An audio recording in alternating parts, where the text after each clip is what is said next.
Welcome to the Unbroken Arrows podcast. I'm Greg, and my guest today is Jason Nelson. And Jason is a naturalist and outreach coordinator for the South Dakota Game Fish and Parks, and he is officed at the outdoor campus here in Sioux Falls, South Dakota. So, Jason, welcome to the Unbroken Arrows podcast again. Yes, good to be back. No, we appreciate you and all the different expertise that you bring to the show. But today's topic is going to be dark house spearing. And ice fishing in general is one of those things that is a pastime in states probably, north of, is there a latitude that kind of fits into that? This year, I'm not sure. Yeah, that's true. But anyway, ice fishing is a pastime that a lot of people enjoy. Hard water fishing, some call it.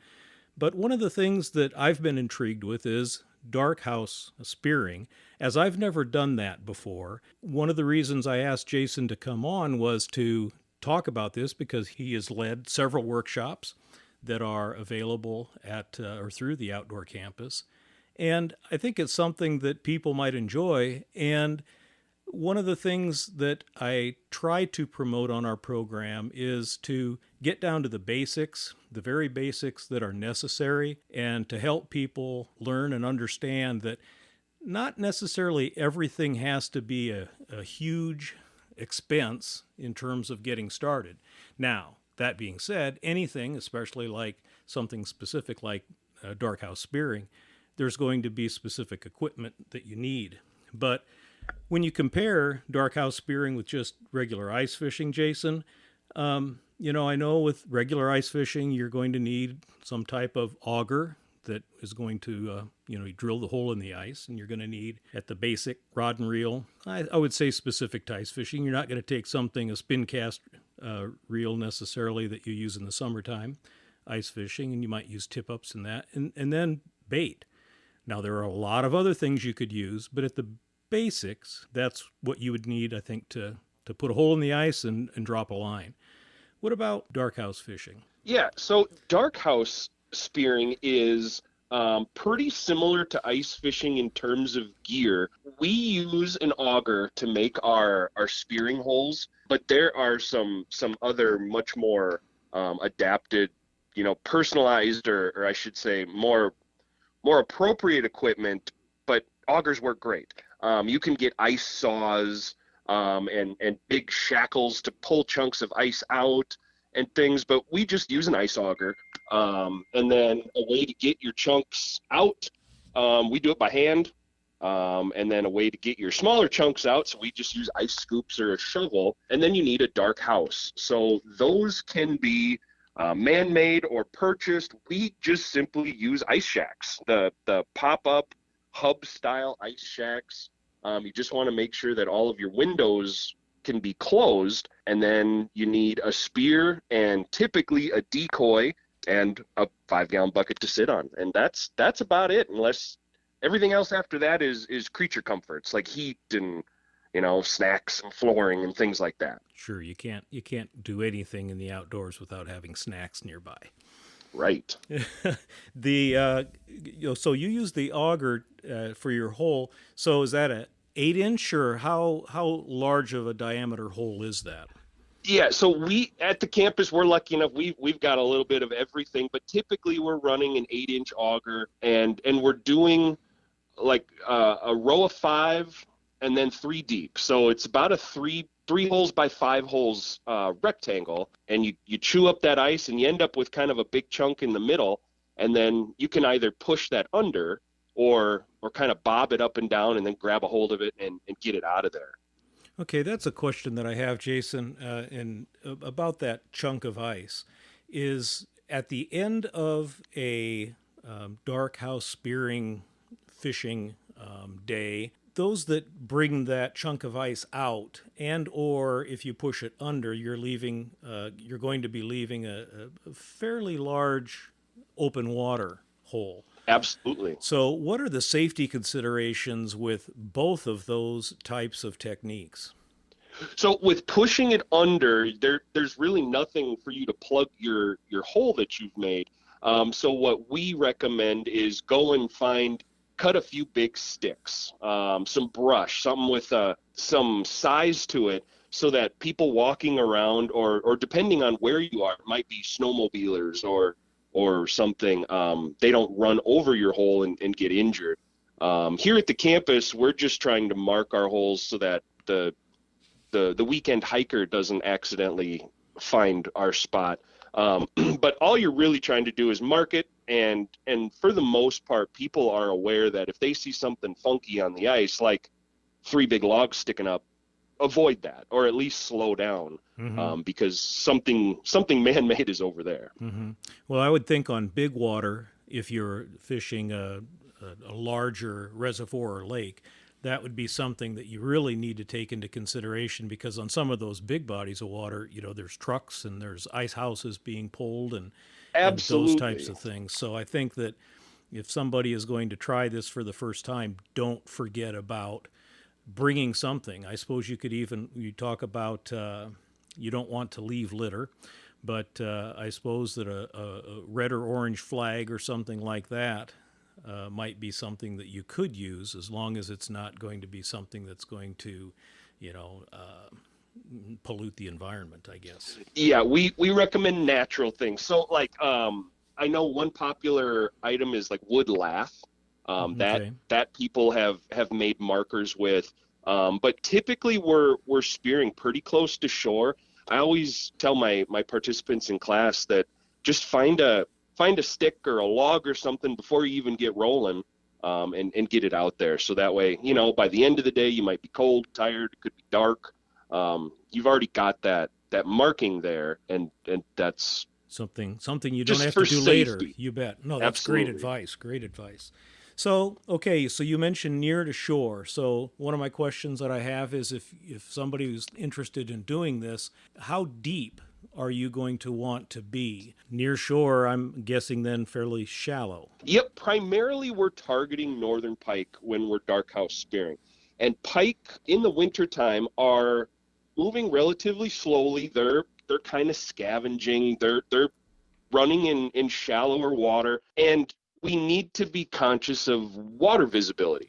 So if we can only see about 5 feet down into the water column, well, then we probably only should be fishing in about 5 feet of water, because you're going to need to see the silhouette of that fish against the bottom.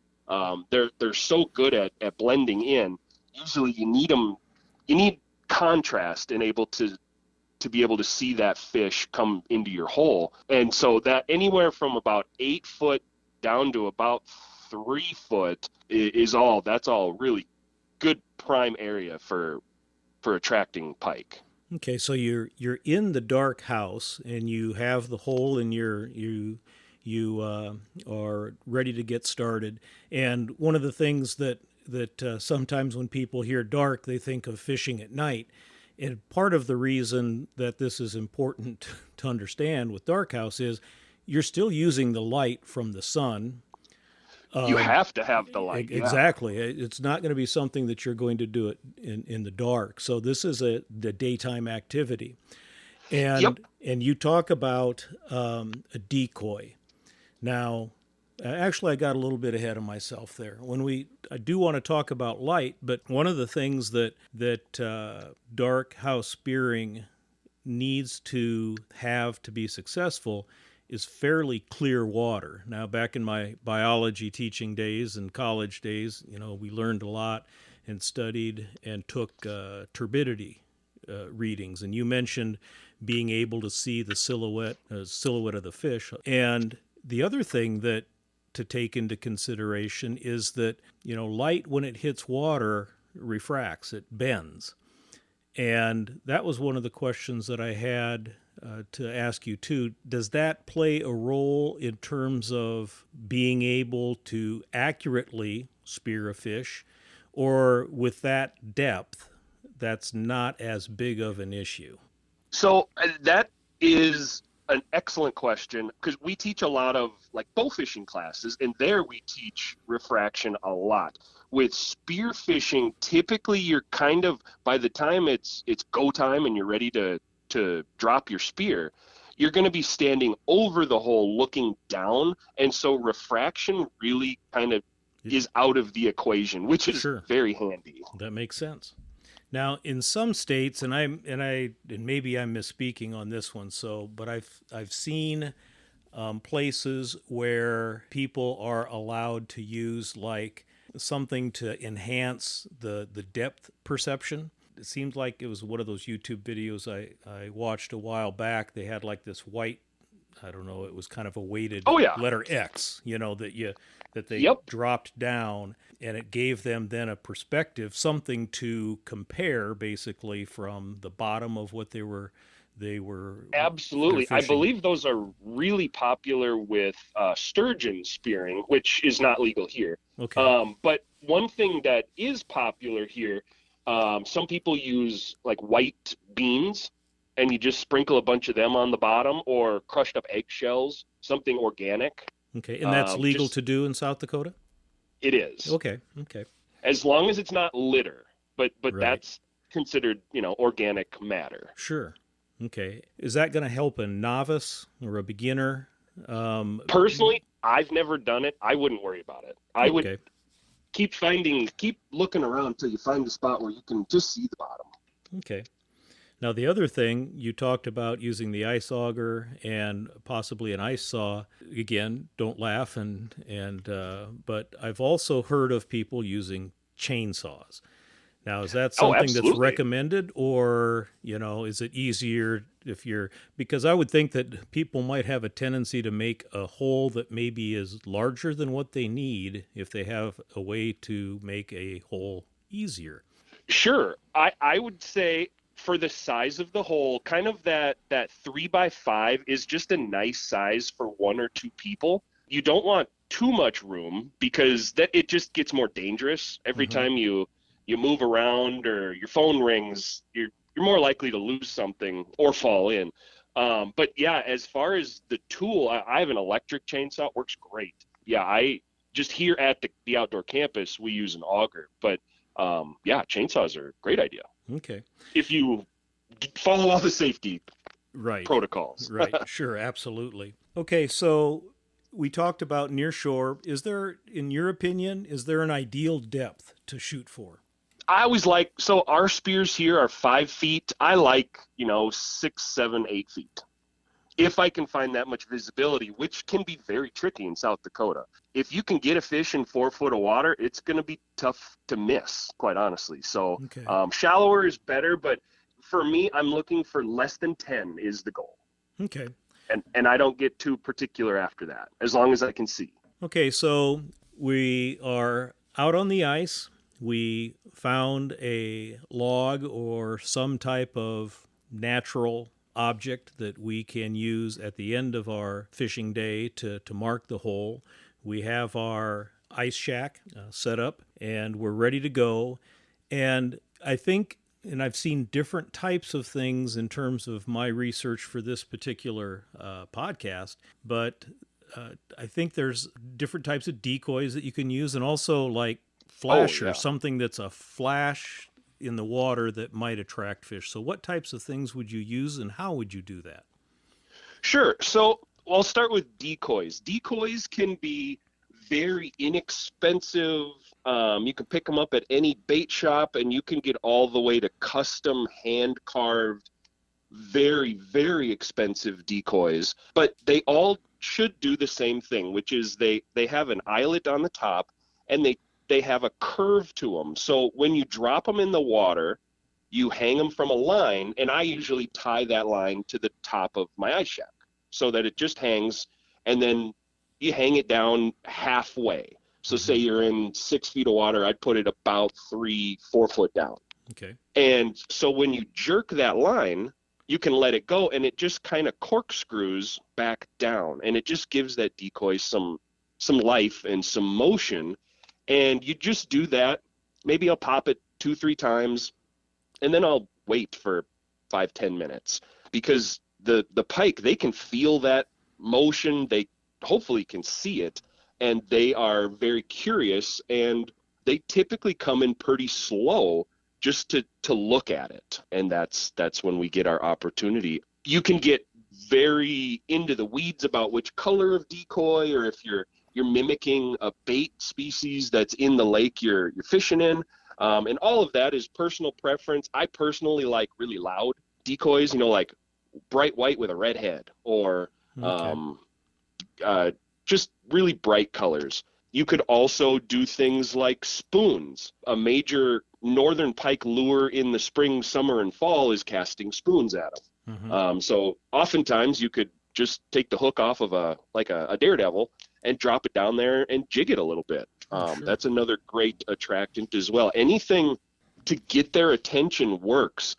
Even if there are two of you, sometimes one person may just have live bait down there Mm-hmm. and actually be fishing, and that it's tough to beat live bait sometimes. Sure. Well, in a little bit of my pre-research here, they had what looked to me, and again, I apologize for my maybe Oh no. oversimplification of the what it looked like.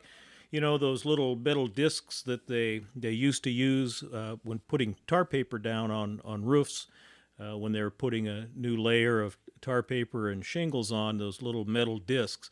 And it Yep. looked like something similar to that they just had on a line that would add flash as an attractant. Absolutely. Anything that just a little human movement, a jerk of the line, and it'll just flutter back down. That any and all of that is good to try. And depending on water clarity, if it's crystal clear water, maybe you want to be a little more subtle in your presentation. Sometimes not. That's kind of the fun part, is figuring out what's working that day.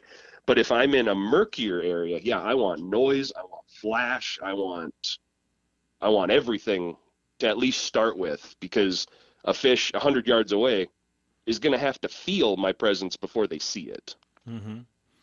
Okay, so what's your margin of error? A lot of times, like when I'm fishing in a boat, and over the years, you can see a fish maybe coming in from the side or whatever, and I'm sure myself as a child I did this too, to frustrate my uncles.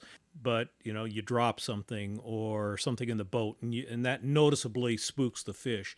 What's your margin of error when you're standing on maybe 8, 10, 12 inches of ice, and when this northern moves into then the area that you're going to be able to spear it? I mean, is there room for error with regard to a little bit of noise, a little bit of movement? Sure. What's their vision like in that case too? I know the So lateral I line with regard to sensing those kinds of movements and their quote unquote hearing, but what about their sight absolutely. too?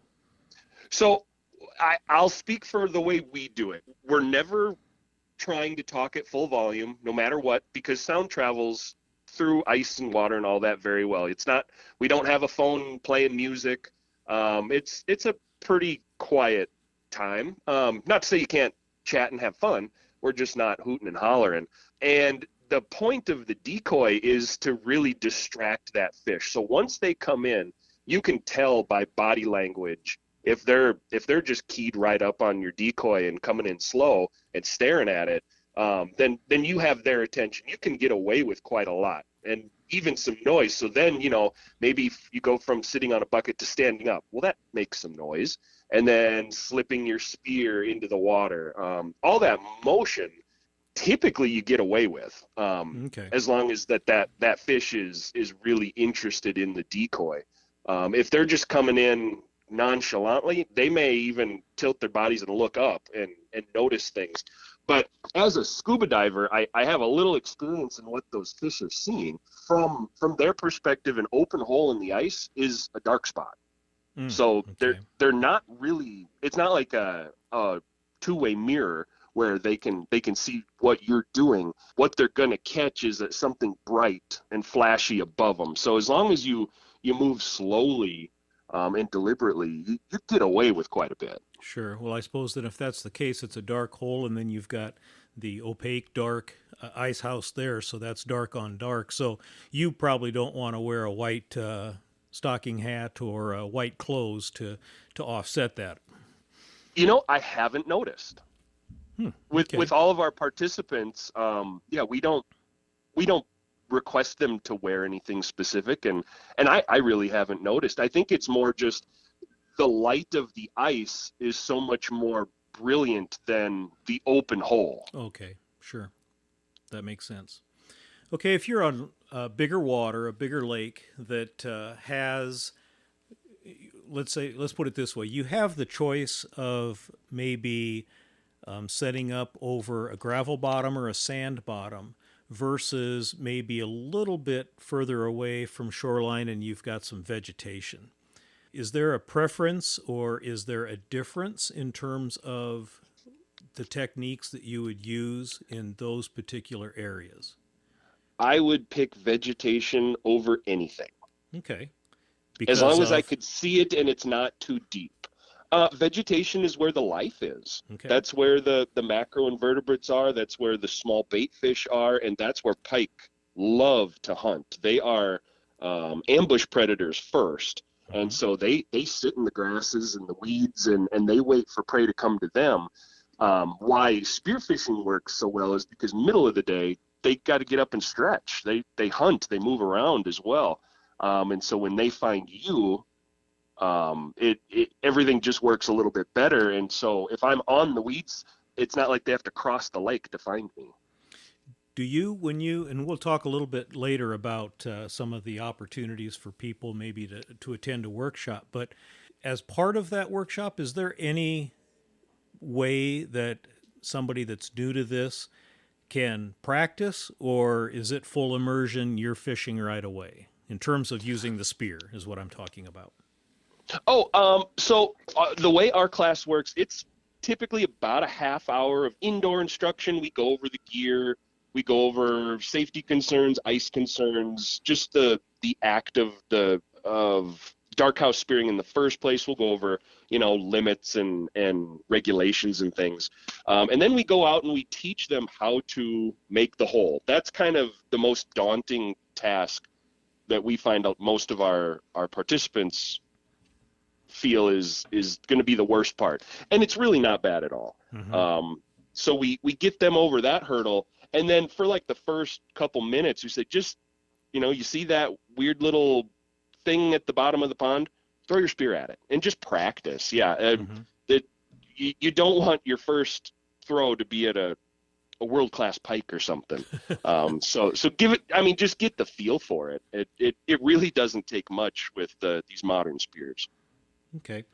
Well, you mentioned several times that the primary target fish for dark house spearing is the northern pike, and from my own personal experience, I've caught a lot of northern pike over the years trolling, and of course, in lakes that have a good northern pike population, no matter what you're fishing for, you occasionally catch a northern pike, but Sure. but they have I guess the rap that they are a bony fish, and my family we do pickle a lot of those, especially if it's a gilled type that we use or catch maybe trolling, and we use my Grandma Von Drachek's pickled fish recipe, which is absolutely the favorite, and poor man's lobster was something that I was introduced to by a friend when I was in high school, and boiling it in like 7-Up or Sprite or something like that. You And bet. it's a lot of work, but it is a delicacy. I have not mastered the removal of the Y bones and filleting it, something I'm still practicing and trying to get better at. But arguably, people sometimes, like I say, shy away from pike because of that boniness, but when it gets right down to it, that's a white, firm meat that rivals walleye or any other fish, and it's delicious. So, Absolutely. And for the effort, like you said, they're readily catchable, and there's a lot of meat even on a medium-sized fish. Yeah, it's tough to beat a pike. They're one of my favorites. and what's your favorite? Because I love food. So, what's your favorite way to prepare it? So the first thing I'll say is even I screw up getting the Y bones out every once in a while, and that's no big deal. It's practice, and you do your best. But the way my family eats it is we run those pike fillets. We firm them up in ice water. Then I run them through the grinder, and we make fish cakes. Oh, And wow. that's the way we eat them. And then I don't even worry about the Y bones because the grinder will mince those Y bones down to almost nothing, and then when you fry, they'll fry right out. Well, now, do you have a recipe that you'd be willing to share, even with me and or our listeners? Because that sounds like a great way. Because I love crab cakes, so I'm Yeah, assuming it's going to be very similar to that. to be honest, I go on Google or Pinterest or wherever, and I just type crab cake, Okay, and okay. I just substitute pike for crab. I'll be right there. This is worth listening to the podcast all by itself, folks. And if you don't have a grinder, just mince that fillet up small, Mm-hmm. bones and all. It Sure. works great. Well, I'll be. Well, I know that there were several outdoor campus workshop opportunities already this winter, and will there be any more before ice out for dark house spearing? I certainly assume so. I don't believe there's any on the books quite yet, but we are working through our spring booklet, which does include, I believe, March. And the way we're looking, absolutely. We'll have plenty of ice. We're sitting on a ton of ice right now, but we're always looking forward to adding it again. Okay. Well, now, if somebody would sign up for one of these classes, and you've talked about it a little bit, but what would they expect? What would they need to bring? What would they expect to do at one of those workshops for, in this specifically for the dark house spearing? You would definitely need to be prepared to go outside. And typically you may get a little wet. Not like falling in wet, but when we're drilling holes and things get wet. So we always advise to dress for the weather, bring hats, bring gloves, bring two pair of gloves because one may get wet. And it's so hard to expect this, but bring a little patience because we can make the hole and we can do everything right, but we can't always make the fish swim under us. Oh, sure. But that's when the good stories and some small lies come out. Well, my little piece of advice that I think is one that is worthy to mention is waterproof footwear, whether it's a waterproof boot or a waterproof hiking boot or whatever the case may be. If you get your feet wet when you're ice fishing because your feet are on ice or ice and snow, and that makes things miserable very quickly. Yep, it's hard to sit still when you're cold. That's correct. And then the other thing, this is something that sometimes people overlook, but they do make ice cleats, different types of ice cleats that you can add to the bottom of your shoes because you want to have some type of traction on ice. Would you agree? Absolutely, yeah. That ice safety is our main concern. You need to be able to get out there and get back safe. So a participant in a workshop, to be really prepared, should they have their own ice cleats? We always appreciate it, but we have cleats here. Okay. We will certainly take care of you. Okay. And another tool, in just ice fishing in general, these are all not just necessarily with dark house spearing, but there are different types of tools that look like screwdrivers, and actually I think you could use screwdrivers. But if someone would fall through the ice, one of the things that is recommended as an essential part of safety equipment are those types of spikes that you would be able to access, grab, and then use to stay, keep your head above the water alongside the ice. Yep, those are especially important with spearing because we've cut a man-sized hole. And so you wear those around your neck so that even if you do fall in, they're right there. Another thing I'll say is if we've got little participants, young kids, we'll throw a life jacket on them. There's nothing wrong with that. It actually keeps them quite a bit warmer. Again, it's about the size of a kiddie pool, so we're taking all safety precautions. Well, and that's one of those things that's kind of a pet peeve of mine is that, I'm not going to look like a fool out there with a life jacket. When it's a difference between life and death, you know what? If you think I'm happy to look like a fool. Exactly. That's one of the things that I can't fathom why people are. I don't know if that's prideful or what, but it's just one of those things that, boy, safety first. You can't replace a life. And if you ever need a life jacket and can't afford one, call the outdoor campus. We'll rent you one. Okay. for free. That's a great piece of advice there as well. So, what about, you mentioned regulations, you go over the regulations. Does a regular fishing license also cover spearing, or are there any other extra requirements that you have to have to dark house spear? A regular license covers you now. You can fish in all open public water. You just follow the regular limits.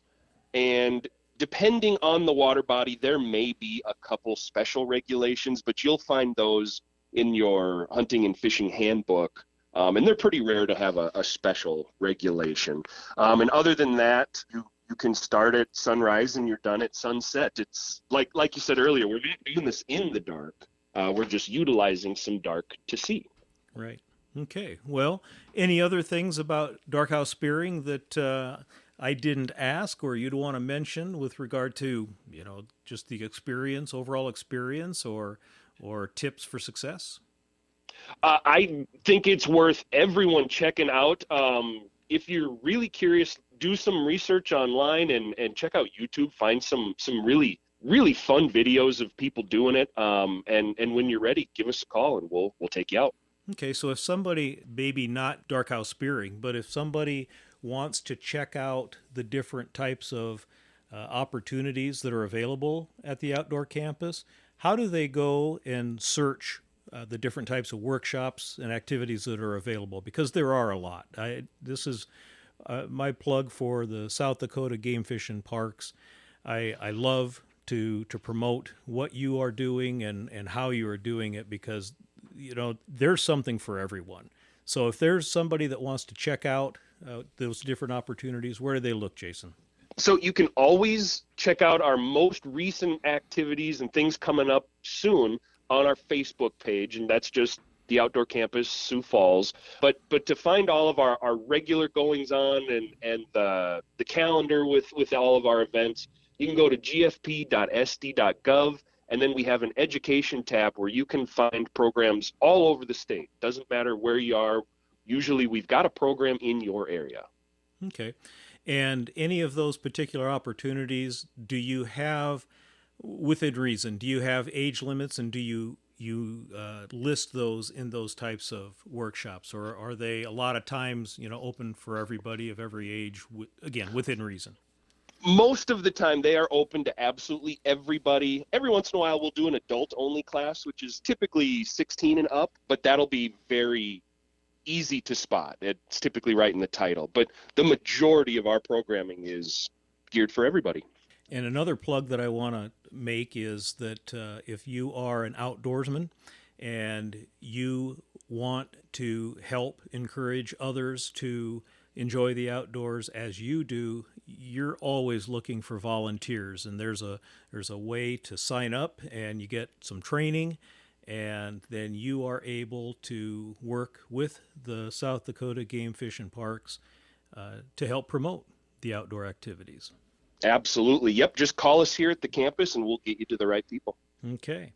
Well, another part, or I should say maybe another hat that you wear, is you are in charge of the fly fishing club in here in Sioux Falls, and the outdoor campus plays a big part in that as well. And you have been on the podcast before, and to talk about that, what types of updates, what types of activities are you doing on the so-called off season for fly fishing? Sure. So it actually has been a pretty busy winter for us. Our membership is up to over 50 now, and we've still met every month, and we're either tying flies or we've been having guest speakers. We had a gentleman from Friends of the Big Sioux River come and talk to us about the state of the Big Sioux and some pollution updates. Just had one of our volunteers actually here at the campus came, and he's a retired educator of water quality. And so he taught us all about macroinvertebrates and matching the hatch. And then this month I will be teaching how to tie a few flies to go with that program. It's been busy. We had a really big Christmas party where we just tied flies and had a competition and gave out tons of prizes. It's been fun. We're hoping to be fishing by the end of March. That might be wishful, but that's the goal. If not, we'll definitely be fishing in April. Sure. Well, and just to remind people that might be listening, fly fishing using a fly rod and the tying the flies, that's the technique. You're not necessarily fishing for trout, especially in the lakes of South Dakota or the Midwest. So that's a reminder as well, because I think if I'm not mistaken, in a previous conversation, you said one of the species you like to catch the most while fly fishing is also northern. Yep, I'm pretty northern centric, but yeah, what the club is mostly geared at just proving that you can fly fish anywhere. If you live here in eastern South Dakota, if you want to fly fish, I hope you're into catching things other than trout, because the opportunity's just not everywhere. So we teach a lot of bass, bluegill, pike, crappie, white bass, carp, catfish on the fly rod, and some of those species they're just a riot. Well, and a plug for my home state of Nebraska. In the northeastern part of the state, there is a trout stream on the Verdigris Creek. And it's not, again, the typical large river. You're not going to be able to use your real open fly fishing techniques, but you can still catch trout on flies, and you get a pretty good experience with that as well. But somebody that might be interested in the fly fishing club, how do they get a hold of you, or where do they find that information? They will either find that information on our Outdoor Campus Facebook page, or they can call the campus and ask for Jason Nelson. Okay. Well, I'll tell you what, one of the things that drew me to ice fishing, and I will be honest that when I first started to ice fish, I was a little scared, I guess is the best word to use. I grew up ice skating on that same Verdigris Creek that we're talking about, but I was always, warned about making sure that if you happen to fall through, this is what you need to do. So I always respected the ice. But there is something about ice fishing, and even though I haven't been dark house spearing, I'm guessing it's the same way. But one of the things that draw me to ice fishing is the calm. It is a wonderful time of year to be out, and even if it's cold, one of the things that I really enjoy about extremely cold weather is everything sounds different. And to me, that in and of itself, as long as you're warm, is kind of a relaxing thing to do or to experience. So I think everybody might have their own favorite part, but me, just to get out, I enjoy it. If I don't catch any fish, that's not going to ruin my day. But it's still one of those very enjoyable pastimes. And if you've never tried it, I would encourage people to do that. Well, Jason, thank you for being a guest again on the Unbroken Arrows podcast. We appreciate you. We appreciate the information and knowledge that you bring to our listeners, and we really enjoy being able to promote the South Dakota Game Fish and Parks and the work that you and all of its employees do, because the management of our resources is in terms of the wildlife and the opportunities that you all help promote, we just appreciate it. So thank you for your time, and hopefully I will get to see you at one of the fly fishing club events. So yes, thank you for having me on, and we look forward to seeing you again. Okay. Thanks, Jason. Thank you. Our immediate family has experienced cancer-related deaths as a result of leukemia, prostate, and ovarian cancer. And it would be safe to say that each and every one of us has had our lives impacted by cancer in some way.